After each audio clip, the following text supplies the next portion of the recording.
大家好，歡迎嚟到在日香港人 Kason 嘅廣東話 podcast。因為今集係第一集，所以今日唔會圍繞啲乜嘢特別嘅主題，主要係想同大家介紹呢個 Kason 嘅廣東話 podcast，同埋嚟緊我會同大家傾啲咩嘅主題，有啲咩嘅內容。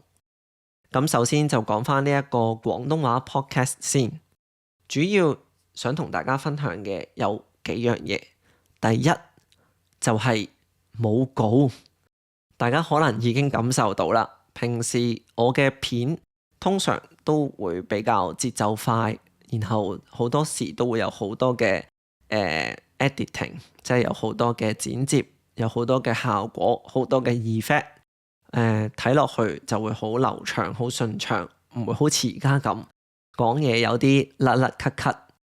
咁係因為我想俾大家去了解最真實嘅廣東話，所以喺呢一個系列就盡量唔會有稿。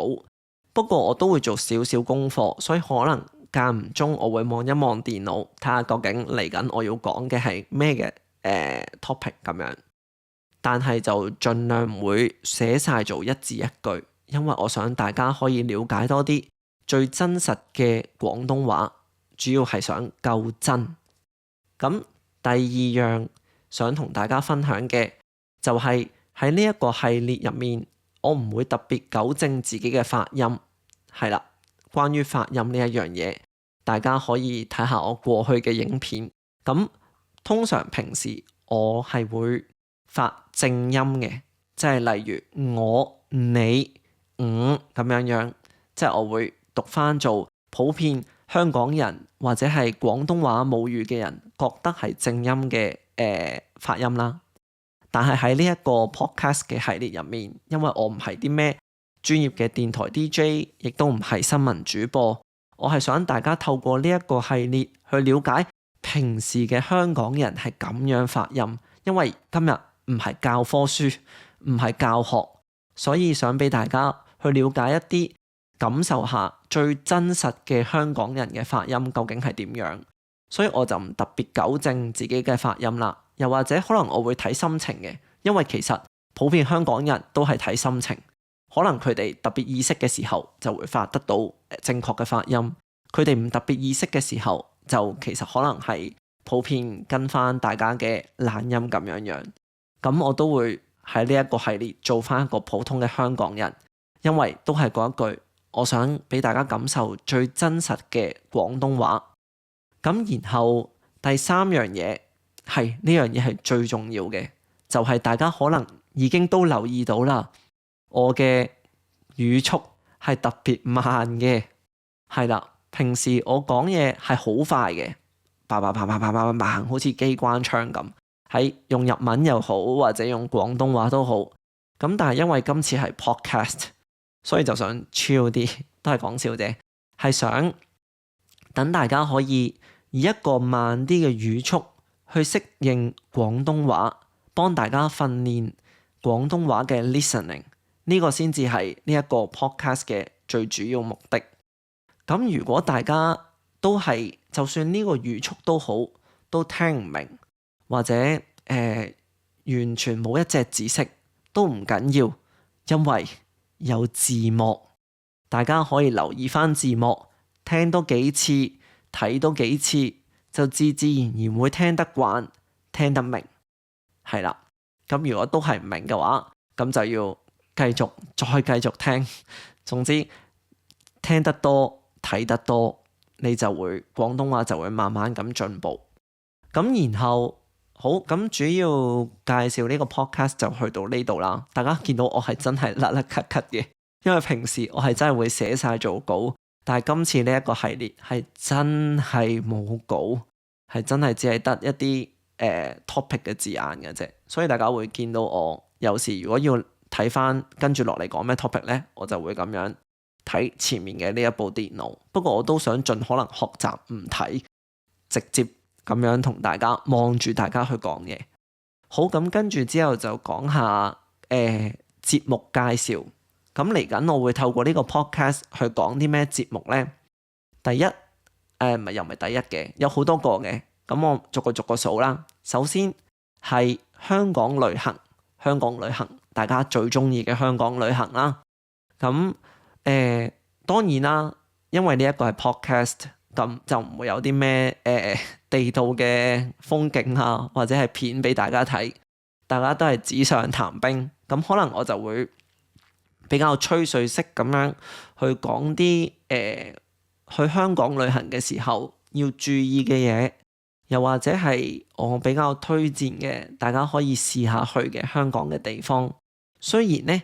一路講嘅時候就冇圖，但係大家可以想像下。總之當好似平時聽收音機咁嘅感覺聽，我就 OK 㗎喇。咁然後第二個想同大家分享嘅 topic 呢，就係香港電影，又或者叫佢做港產片。咁香港電影呢，其實就係書面語，即係比較正式啲嘅講法啦。主要香港人都係叫佢做港產片嘅。咁講香港電影呢，就主要會討論下，例如係一啲而家嘅港產片嘅一啲趨勢啊，又或者係最近業界發生緊啲咩事啊，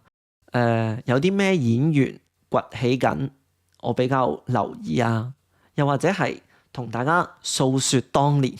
講下以前嘅港產片有幾咁輝煌，或者有幾咁有趣，係啦，咁呢一啲都會講嘅。然後就係香港嘅流行曲，咁日文就會譯咗做 Hong Kong Pops 咁樣啦。咁但係其實廣東話就主要叫香港流行曲，一般咧就會叫做廣東歌。咁廣東歌就係如果有睇開我平時嘅片，就知道係我嘅至愛啦。咁我都中意 J-pop 嘅，係戴翻頭盔先，我兩樣都中意嘅。咁廣東歌另外其實都有一個新嘅節目類型開始做㗎啦。咁嗰個就會比較多一啲剪接位，又或者係情報提供到俾大家。如果喺呢一個 podcast 講嘅廣東歌，就主要同大家吹水咁講下我中意啲咩歌手啊，有啲咩歌手大家可以留意多啲啊，或者同大家討論下有啲咩廣東歌啊，以前嘅廣東歌同而家嘅廣東歌有啲咩分別啊，近年嘅廣東歌又興起咗啲咩嘅潮流啊咁樣。咁跟住之後就除咗廣東歌、港產片呢一類娛樂嘅嘢，當然唔少得就梗係香港嘅嘢食啦，係咪？香港被譽為美食天堂㗎嘛。咁我會同大家傾下平時去茶餐廳、去茶記，或者去掃街、去食小食，或者去大排檔，又或者去食喺香港食其他國家嘅菜，例如係食下西式嘢啦，食下泰國嘢啦，或者食下日本嘢啦。咁會有啲咩選擇？又或者係平時香港人主要去邊度捐窿捐罅咁樣去揾食。咁跟住大概娛樂嘅 topic 之外，都仲會有少少教育嘅 topic 嘅，例如係廣東話，係啦，翻去自己嘅大本營先。咁廣東話咧，我就如果係好教育類嘅內容咧，就唔會喺呢一度討論啦。咁喺呢一個 podcast 嘅環節度，就主要係想同大家講下學習嘅方法啦，或者係點樣可以令到自己有動力去學習啦。呢啲都係我平時好少會透過片去講嘅，因為我覺得自己唔係啲咩專業嘅學嘢嘅人，係啦，我覺得自己唔係啲咩專家啦，其實都冇乜心得分享，所以既然係 podcast，咁就係吹水啦。咁我就同大家傾下學習上究竟可以點樣去解決一啲嘅大家嘅煩惱或者係難題。咁然後咧，除咗呢一類型嘅嘢之外，都會講下啲得意啲嘅嘢嘅，例如係潮語啦，一啲已經消失咗嘅香港嘅潮語，又或者係某啲字，大家可能咧唔知喺邊一度嘅日本出版嘅教科書啊，或者喺邊一度見過學咗。但係原來呢一啲字已經好老餅，冇人用，就連老餅呢一個字，其實而家都好老餅噶啦，係啦，都好舊噶啦，好少人會咁樣用。咁我都會同大家一齊傾下嘅。咁跟住之後，當然就唔少得嘅，就講下香港人，係啦，講下香港人呢個人種。大家香港人會有啲咩價值觀呢？例如係好多時候會話香港人好串。咁咩係串呢？但係串係咪真係唔好嘅呢？有時大家串大家，其實係反映到佢哋大家關係好 close，好 friend 過打 band 咁樣嘅喎。係啦，咁除此之外呢，除咗講一般嘅香港人，仲會同大家講下在日香港人。咁在日香港人就係我自己啦，就會講下而家住喺日本嘅香港人，我遇到過嘅香港人，佢哋會有啲咩嘅想法啊，又或者有啲咩煩惱啊？呢啲都好想同日本嘅觀眾去分享嘅，一直以嚟。但係我冇出過片講，點解？因為我出片真係太慢，真係唔好意思。好，咁跟住除咗講頭先嗰幾類大路嘢之外咧，都會講下比較少喺我嘅 channel 度出現過嘅，就係香港嘅文化同埋生活啦。例如係物價，又或者係工作啊，又或者係一啲生活上嘅小習慣啊。咁我會同大家試下比較下日本同香港嘅。咁喺講呢一啲 topic 嘅時候，可能我都會收集下大家嘅意見添。然後就到咗咁仲有嘅就係啦，大家見到我真係冇稿，所以我真係甩甩咳咳。之後咧就係想同大家討論下香港嘅網絡文化，即係一啲online 嘅 culture 啦。例如係最近好紅嘅 Threads 啦，又或者係 Instagram 上面興緊啲乜嘢啦。咁希望我出得切啦，因為我出片太慢，可能我出嘅時候已經係興完，已經係 hit 完，已經係冇人再討論。為咗避免呢一樣嘢，所以我會盡可能出得快啲嘅。係咁，然後咧都仲會再同大家講下，除咗網絡文化之外，例如係香港近期嘅有啲咩話題啦，或者有啲咩新聞啦。咁當然大家提到香港新聞，一定係政治啦。咁呢一啲咧，正如我諗睇緊呢條片嘅人，好多人都會知道香港嘅政治嘅新聞咧就比較敏感啦。咁又或者係可能有啲比較沉重啊，又或者係俾啲比較難去討論嘅。咁呢一啲我就唔會討論㗎啦，講真，因為一路以嚟我個 channel 都係比較娛樂生活向啲，我都想大家可以輕鬆啲去認識香港或者係廣東話。咁當然唔係話咁係咪真係唔了解嗰一個範疇嘅嘢啊？咁又唔係嘅，純粹係我希望大家輕鬆以一個生活向嘅角度去認識咗香港之後，我諗你哋即係大家觀眾自己會去發掘更加多香港即係本土啊，又或者係一啲比較 local 嘅事情咁樣啦。我諗你哋都可能分分鐘仲熟過我添。咁所以咧，我喺呢一個廣東話 podcast 嘅環節入面，就最主要係想同大家分享一啲娛樂生活向嘅新聞啦，就會用一啲比較輕鬆嘅角度去同大家討論，因為我都唔想下下太沉重咁樣。咁然後最後就係我最後一種內容嘅方向啦，就係我暫時諗到嘅，就係我自己嘅故事啦。咁因為其實除咗我有陣時間唔中會出一啲 vlog 之外咧，我發現自己其實都好似好少講過自己嘅嘢嘅。即係例如點解會嚟日本生活啦，點解會開始咗做呢一個 channel 啦，或者係點解我會揀咗廣東話啦，點解我唔係用廣東話去介紹日本嘢俾香港人啊，咁樣，又或者我嚟咗日本之後最唔慣嘅嘢係咩啦，又或者最中意嘅嘢係咩啦，我想唔想返香港呢？又或者係講一啲比較除咗係廣東話香港之外，例如係 content creating 嘅嘢啦，即係喺平時我創作嘅內容上面，我係點樣去揾 idea 呢？可能唔知大家會唔會有興趣知啦。即係例如我點樣揀題材啊？點解有啲片明明冇反應我都會繼續做啊？又或者我曾經有啲咩嘅比較煩惱嘅位啊，都想透過呢一個 podcast 去同大家分享下。例如其中一個我因為拍呢一個 podcast 片嘅煩惱咧，就係我覺得 podcast 呢個字好難發音，即係我嘅英文係相當之渣嘅，係香港人嘅水平，喺香港人嘅普遍水平入面。咁所以其實我盡可能都唔想講 podcast 呢個字，但係我又覺得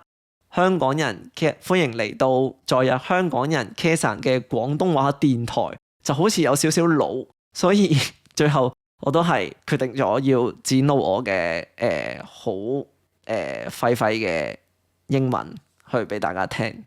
係啦，希望香港人聽到我講 podcast 呢個字唔會鬧我發音差。好，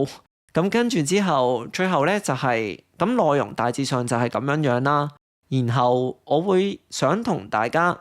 去做一啲互動啲嘅嘢嘅，因為例如係如果大家有啲咩想聽啊，又或者有啲咩想我講啊討論嘅話咧，可以隨時去留言話俾我聽嘅。例如係香港啊、廣東話，又或者關於我自己嘅嘢，你可以隨時喺下面，即係呢個 podcast 片嘅下面留言話俾我聽。咁我可能之後就會拎嚟做 podcast 嘅主題，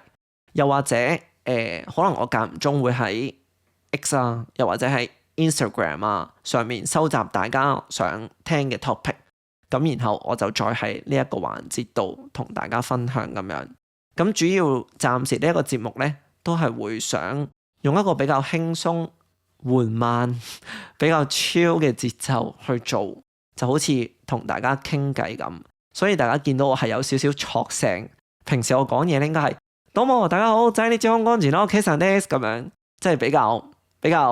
較有活力嘅。但係呢一個 podcast 嘅時候，我就想係一個比較磁性啲嘅tone去同大家傾偈咁樣。所以我特登為咗呢一個 podcast 買咗呢